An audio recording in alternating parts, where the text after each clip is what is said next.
नमस्कार, लक्ष्मी हिंदी कहानी संग्रह चैनल में आप सभी का स्वागत है। मेरा नाम सीमा है। मैं अपने पति के साथ एक छोटे से गांव में रहती थी। हमारा गुजारा हमारी खेती से हो जाता था। मैं और मेरे पति दोनों साथ मिलकर खेतों में काम करते थे। हमारे 3 बच्चे थे। हम भले ही अमीर नहीं थे, लेकिन हम सब बहुत खुश थे। हमारा गांव छोटा सा था, इसीलिए हमें खेती का सामान और घर की चीज़ें लेने के लिए शहर जाना पड़ता था। जो चीज़ हमारे पास के शहर में नहीं मिलती थी, तब हम लोग उसके लिए और बड़े शहर में जाते थे। मेरे पति रितेश सोच रहे थे कि अब वह नया ट्रैक्टर ले लें ताकि थोड़ी ज़्यादा कमाई हो सके। मेरा भी अक्सर पास के शहर में आना जाना लगा रहता था, कभी खेती के काम से तो कभी घर के कामों की वजह से मुझे हफ्ते में एक बार शहर जाना ही पड़ता था। मैं जब भी शहर जाती तो मुझे मंदिर पर बैठे वहाँ एक भिखारी बाबा मिलते थे। करीब 6 महीने पहले ही वह आए थे। मैं भी उन्हें मंदिर पर 6 महीने से ही देख रही थी। मुझे याद है जब मैंने पहली बार उन्हें देखा था तो वह बहुत दुखी थे। मैंने उन्हें पैसे भी दिए, लेकिन उन्होंने पैसे नहीं लिए थे। फिर अगली बार जब मैं शहर गई तो मैंने उन्हें घर का बनाया हुआ पकवान दिया। पकवान देखकर वह बहुत खुश हुए और बड़े ही चाव से खाने लगे। तब से यह सिलसिला शुरू हो गया। मैं जब भी शहर जाती तो मैं उनके लिए घर से खाना बनाकर ले जाती थी। वह मुझे मेरे नाम से बुलाते थे। इन 6 महीनों में उन्होंने मुझसे बहुत बातें की। मेरा घर और गांव कहाँ है यह सब भी उन्हें पता था। मेरे पति नया ट्रैक्टर लेने के लिए शहर गए हुए थे। वह करीब 1 हफ्ते बाद आने वाले थे, इसीलिए मैं घर में अकेली थी। जिस दिन मेरे पति शहर गए उसी दिन मुझे मेरे घर के बाहर एक पेड़ के नीचे वही बूढ़े बाबा दिखाई दिए। सारा दिन खेतों में मैंने काम किया था, इसीलिए मुझे पता नहीं चला। जब मैं शाम को घर आई तो मेरे घर के सामने पेड़ के नीचे बैठे उन्हीं बाबा को देखकर मैं अचंभित हो गई। मैंने उनसे पूछा, बाबा आप यहाँ कैसे? तो उन्होंने मुझे बताया, मुझे तुमसे कुछ बात करनी है, इसीलिए मैं यहाँ आया हूँ। मैंने उस समय उनकी बात को हल्के में ले लिया और सबसे पहले उनके लिए कुछ खाने को घर से लाई, जबकि वह इतनी दूर से नहीं आए थे। लेकिन एक बुजुर्ग इंसान को कुछ ज़्यादा ही थकावट होती है। खाने के बाद उन्होंने कहा, तुम्हें कल मेरे साथ कहीं चलना होगा। मैंने पूछा तो वह बोले कि पास है, सुबह निकलेंगे तो शाम तक घर वापस आ जाएंगे।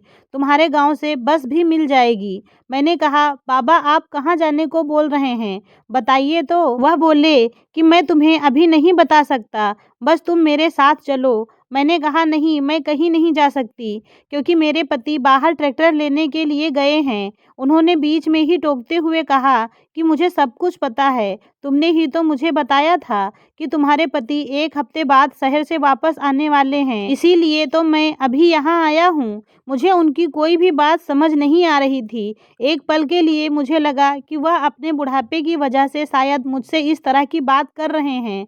मैंने उनसे कहा, ठीक है, आप अभी आराम करें, हम सुबह चलते हैं।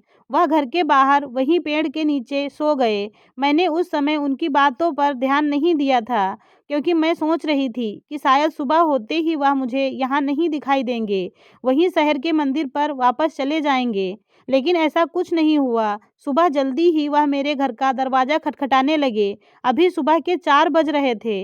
दरवाज़ा खोलते ही वह कहने लगे, चलो बेटा, चलना नहीं है क्या? फिर मैंने उनसे पूछा, आप कहाँ जाने की बात कर रहे हैं? आज आपको क्या हो गया है? जबकि मैं उन्हें 6 महीनों से जानती थी, लेकिन आज वह मुझसे कुछ अजीब-अजीब सी बातें कर रहे थे। वह बोले कि तुम्हें मेरे साथ चलना ही होगा। मैंने कहा, जाना कहाँ है यह तो बताओ। मेरे पति भी घर पर नहीं हैं। तो वह कहने लगे, वहाँ जाने में ज़्यादा टाइम नहीं लगेगा। सुबह 9 बजे निकलेंगे तो शाम को 6 बजे तक वापस आ जाएंगे।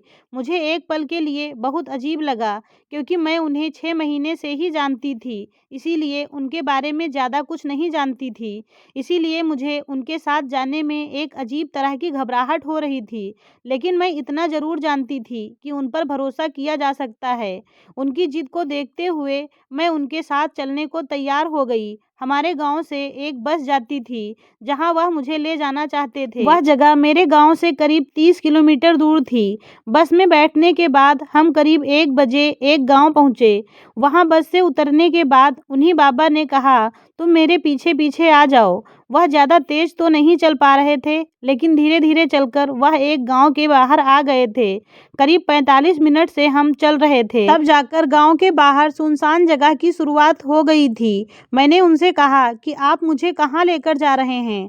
तो उन्होंने कहा, बस थोड़ी देर और चलो, हम पहुंचने वाले हैं। उसके बाद भी करीब 30 मिनट चलने के बाद वह मुझे एक छोटे से घर के पास ले आए थे। वह घर देखने में बहुत पुराना लग रहा था। उन्होंने उसका दरवाज़ा खोला। उस घर की चाबी उन बाबा के पास ही थी। घर के अंदर जाने के बाद मुझे सिर्फ वहाँ पत्थर ही पत्थर दिखाई दिए। उन्होंने कहा कि यह बड़ा वाला पत्थर हटाओ, तो मैंने उसे हटाया और फिर उन्होंने वहाँ खोदना शुरू कर दिया। थोड़ा खोदने के बाद उन्होंने वहाँ से एक बड़ा सा बक्सा निकाला, जिसकी चाबी भी उन्हीं के पास थी। उन्होंने वह बक्सा खोला और मुझे दिखाया, तो मैं हैरान रह गई, क्योंकि वह बक्सा पैसे और जेवरात से भरा हुआ था। मैंने देखते ही पूछा, बाबा यह सब क्या है और किसका है? तो उन्होंने मुझे बताया, बेटी यह सब मेरा है और अब यह तुम्हारा हो गया। यह पहली बार था जब उन्होंने मुझे बेटी कहा था। मैंने कहा, बाबा आपके पास यह सब कहाँ से आया? तो उन्होंने कहा कि मैं तुम्हें पहले बताता तो तुम मुझे पागल समझती, इसीलिए मैं तुम्हें बोल रहा था कि मेरे साथ चलो। तब उन्होंने पहली बार मुझे अपनी कहानी सुनाई। वह बोले, बेटा यह मेरा और मेरे दादा परदादाओं का कमाया हुआ धन है और यह तो कुछ भी नहीं। मेरे पास बहुत सारी ज़मीन भी है, फिर भी मेरे बेटे और बहू ने मुझे घर से निकाल दिया। अभी वह लोग मेरे घर और ज़मीन के साथ ही जी रहे हैं। मेरे बेटे और बहू को इस धन के बारे में पता था, लेकिन जब उनके बार बार पूछने पर भी मैंने उन्हें नहीं बताया, तो उन्होंने मुझसे कहा कि जब आप मुझे वह नहीं देना चाहते तो मेरे घर से निकल जाओ। उसी दिन मैं अपने घर से निकल गया और दूर जाकर मंदिर के बाहर बैठने लगा, क्योंकि मैं उन्हें यह धन अभी नहीं देना चाहता था। मैं भी सोच रहा था कि अपने बेटे और बहू की एक छोटी सी परीक्षा तो जरूर लेनी चाहिए कि वह इस धन के लायक हैं या नहीं। लेकिन तुमने मुझे मेरी बेटी वाला प्यार दिया है और अब मैं कितने दिन तक रहूँगा, इसीलिए मैं चाहता हूँ कि यह धन तुम रख लो। उनकी बात सुनकर मुझे बहुत दुख हुआ कि उनके साथ यह सब हुआ था। फिर मैंने कहा कि इस दुनिया में कर्म के फल से कोई नहीं बच सकता और पैसों के लालच में इंसान इतना अंधा हो जाता है, यह मुझे आज पता चला। मेरा और आपका रिश्ता बिना किसी स्वार्थ का है। मैंने आपसे कभी कुछ नहीं चाहा और अभी भी मैं यह धन नहीं लूंगी। इस पर मेरा हक नहीं है। मेरी बात सुनकर उन्हें बहुत हैरानी हुई। मैंने कहा, हमने तो बस अपने कर्म और कर्तव्य निभाए हैं और आप अपने कर्तव्य निभाओ एक पिता का। आपका जो कुछ भी है वह सब अपने बेटे को दे दो। मैं इसे नहीं ले जा सकती। आपके बेटे और बहू के कर्म उसके साथ होंगे और मेरे साथ होंगे। उन्होंने फिर एक बार कहा, बेटा इसमें बहुत पैसा है जिससे तुम्हारा जीवन आसानी से गुजर जाएगा। मैंने कहा कि पैसा तो आपका है, आपके पास ही था, तो आपका जीवन आसानी से क्यों नहीं निकला? फिर आपको क्यों मंदिर के बाहर बैठना पड़ा और इसे यहाँ छुपा कर रखना पड़ा? जो पैसा आपके घर में शांति नहीं ला सकता, वह मेरे साथ क्या करेगा? यह तो मैं सोच भी नहीं सकती। हम जो मेहनत से कमा रहे हैं उसमें ही मेरा जीवन शांति से चल रहा है। मुझे माफ़ करें, मैं तो कहती हूँ कि अपनी जिद छोड़ें और आप भी शांति से जिएं। यह पैसा अपने बच्चों को दे दें। वह बोले, बेटा मैंने सोचा कि आज मैं तुम्हें यह धन देकर तुम्हें खुश कर दूंगा, उल्टा तुमने मुझे ही बहुत कुछ सिखा दिया।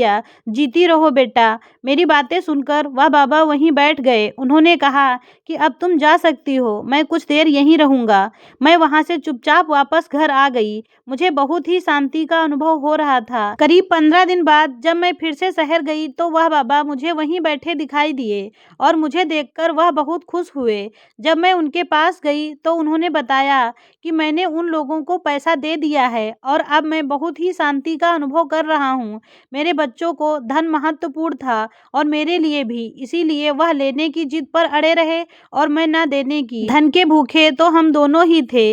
जब तुम इतनी उम्र में इतना धन छोड़ सकती हो तो मेरा क्या है? मैं तो अब कुछ दिन का ही मेहमान हूँ। लेकिन बेटा तुमने यह सच कहा था कि यह धन देकर मुझे बहुत ही शांति मिलेगी। कि वास्तव में मैं अब बहुत ही शांति का अनुभव कर रहा हूँ। सच में वह बाबा अब बहुत ही खुश लग रहे थे। मुझे अच्छा लगा उन्हें इतना खुश देखकर। पैसे के लोभ में इतना भी पागल न हो जाओ कि अपने माँ बाप की कद्र भी ना कर सको, जिन्होंने आपको अपनी इच्छाएं मारकर भी खुश किया है। वृद्धाश्रम में माँ बाप को देखकर सब लोग कोसते हैं बेटों को, लेकिन वह लोग यह कैसे भूल जाते हैं कि वहां भेजने में किसी की बेटी का ही अहम रोल होता है। वरना लोग अपने माँ बाप को शादी से पहले वृद्धाश्रम क्यों नहीं भेजते। संस्कार बेटियों को भी दें ताकि कोई अकेले बेटों को ही ना कह सके। कड़वा है पर सत्य है। ऐसी ही और कहानियां सुनने के लिए हमारे चैनल को सब्सक्राइब करें। धन्यवाद।